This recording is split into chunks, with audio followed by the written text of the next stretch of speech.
Now that you've had an overview of how automations work, I'm going to give you a tour of the different element types and the basic flow of an automation. Once you know how automations are supposed to flow and you know the tools you've got in your tool belt, you'll be able to build automations that fit your business's needs. So let's take a look around. Let's start in this section where you can create a new automation. When you click the New Automation button, you'll find yourself in what we call the automation marketplace. These are pre-designed maps created by us at Ontraport or by other users of the platform, which can give you a great starting point for your automations. You can look through these and find one that looks more or less like what you're trying to achieve, or you can click Start from Scratch to begin with a blank slate. When you first create an automation, you'll see the default trigger in the center. This is where contacts will start on the map if they're added from forms or manually by a user or from other automations. Having that default trigger ensures that there are no holes in your system and that any contact that's added to your automation will be accounted for. Here's where you can add a new trigger to pull contacts into your automation when something happens. For example, many automations begin with a contact filling out some kind of form, like a new lead or an order form. In those cases, you could build a form fill-out trigger like this. Click on the gray plus sign to add a trigger. From there, you can add criteria you want to use for the contacts being added to this automation going forward. Triggers have a number of important settings, but we're going to cover that all in detail in the next video. Next, let's explore elements. Once someone does whatever it is that you've set up in your trigger, then they'll be added here and start moving down your map immediately. So, to set up what happens next, you'll simply click and answer the question below, what happens next?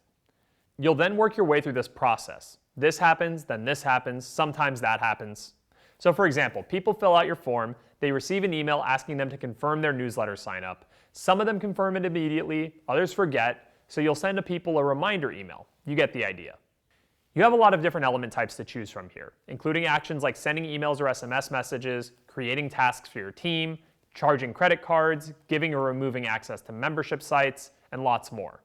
And this is where the real meat of your automation is, and it's where Ontraport starts doing the work for you on autopilot.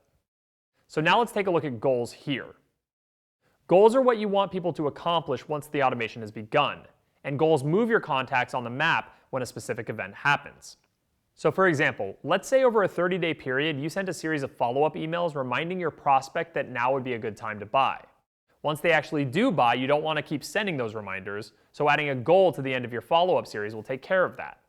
When the prospect buys, which is the goal, Ontraport notices and can jump your contact from wherever they are in the process down to the goal, so it skips over the now unnecessary emails and moves them onto a welcome or fulfillment series instead. We'll learn lots more about that in the video on goals. Next, I'll show you how to move things around in this automation map. You can see here that it's easy to drag and drop an element by clicking on the arrows icon and dragging it into a new position. This allows you to move things around without ever having to start all over. You can insert new steps between existing steps by clicking on the gray plus. You can also create copies of single elements, or even entire flows, by dragging and dropping an element into a blank space or onto the plus between elements. This allows you to easily copy frequently used flows. If you click on an element, you'll see a new menu appear on the left. This is the element settings, which will change depending upon the type of element that you've selected. Over here, you'll find several other features. There's a history of revisions to your automation.